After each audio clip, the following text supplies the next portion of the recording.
These are the focus tonight. MBKS equips enforcement officers with body cameras. Awang Putrayusrie appointed new director of UKAS. Schools across Sarawak prepared to face floods during SPM.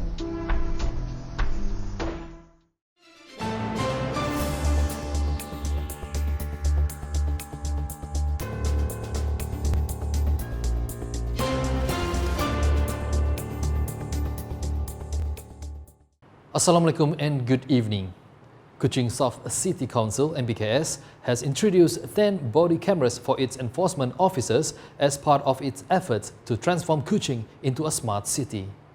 Sarawak Deputy Premier Dato' Amaf Professor Dr. Sim Kui Hian said that the body cameras will serve several purposes such as providing unbiased records of officer interactions, protecting officers and offering evidence to counter false claims. In addition, he stressed the importance of the initiative in promoting respectful behavior, aiding investigations and legal cases, and saving time by using video evidence instead of lengthy reports.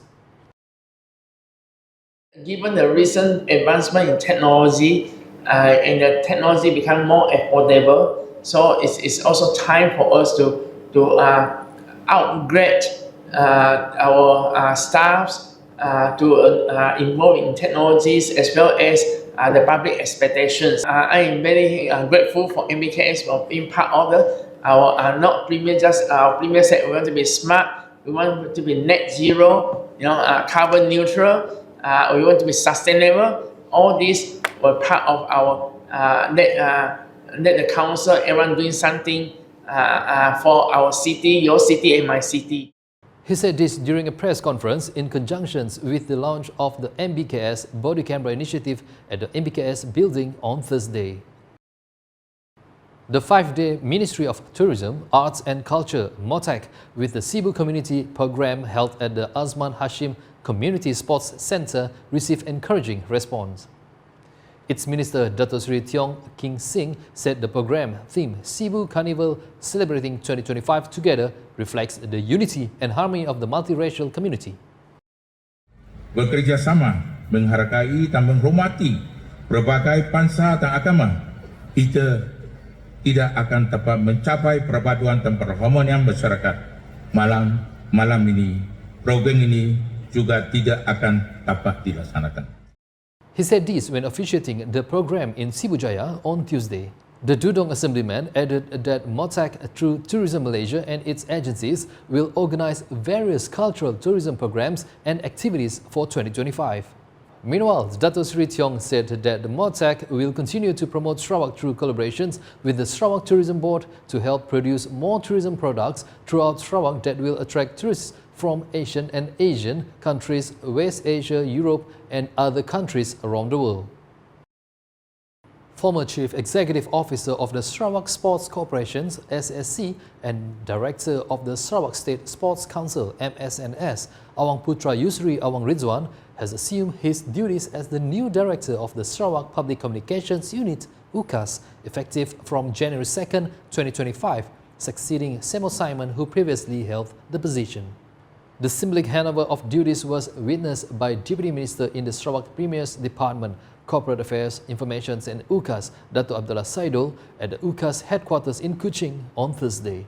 Dato' Abdullah expressed his appreciations to Semel for his dedications throughout 1.5 years of service as the Director of UKAS.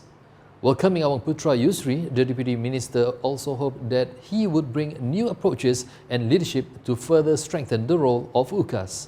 Meanwhile, in his brief speech, Awang Putrayusrie acknowledged that the role is a significant responsibility and promised to do his best in carrying out the duties entrusted to him.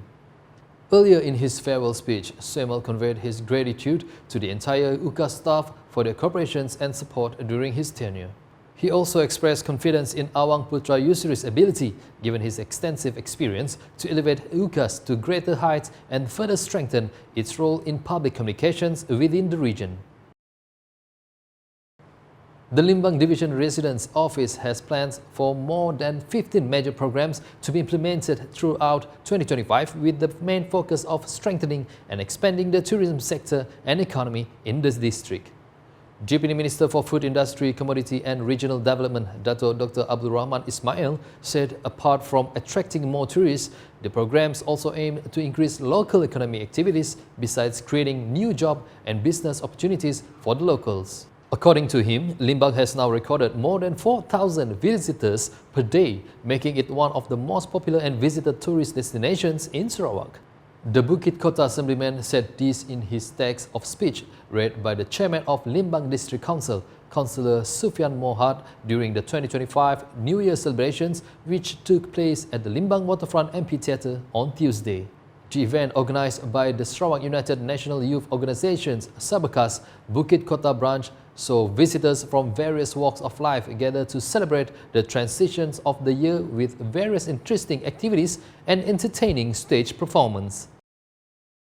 Schools in Sarawak are prepared to face the possibility of floods during the Sijil Pelajaran Malaysia SPM examinations, which will be held from January 2nd to February 6. Sarawak State Education Department Director Omar Mahli said examinations boards nationwide have prepared measures to face disasters for schools affected. Jika mana-mana sekolah terjejas, kita ada pusat-pusat lain yang boleh kita pindahkan calon untuk menuju peperiksaan, dan kita akan pastikan semua calon akan duduk peperiksaan SPM. He said this when met by the media during a visit to Sekolah Menengah Kebangsaan SMK Dato' Patinggi Haji Abdul Ghaffur in Kuching on Thursday. According to Omar, schools in Sarawak are currently only at the flood risk level, with 6 secondary schools are at risk of flooding across the state thus far. About 35,424 candidates have registered to sit for the 2024 SPM examinations at 255 examination centres throughout Sarawak. And that's the English edition with me, Sharill Malek. More news can be found in our official portal ukas.sarawak.gov.my and social media platforms including Facebook and YouTube. We conclude the bulletin with a montage of the Sarawak Premier's Vision 2030, Revenue Re-engineering, Diboss and Development Funding. #Saluran Informasi Rakyat. Have a good night. Visi Premier 2030. Revenue Re-engineering, Diboss and Development Funding.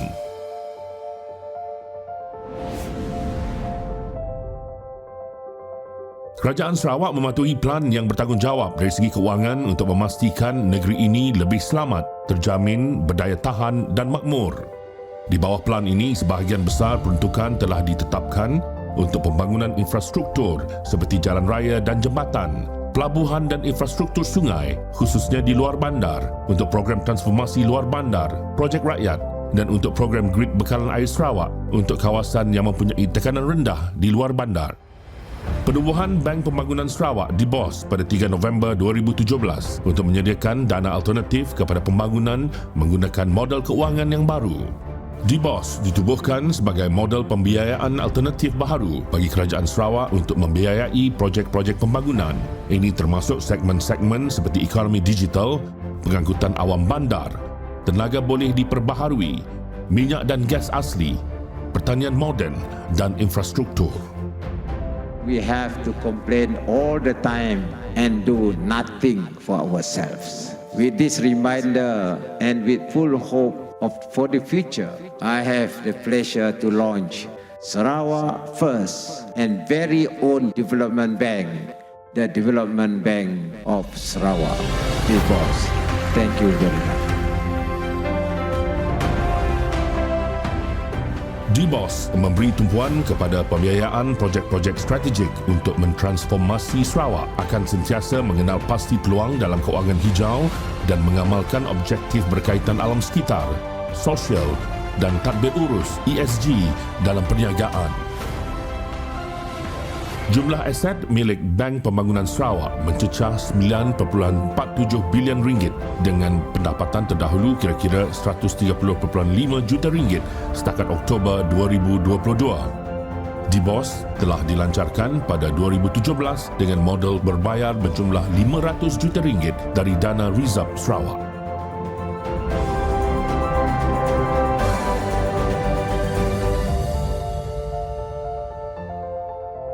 Visi Premier, Sarawak Maju 2030.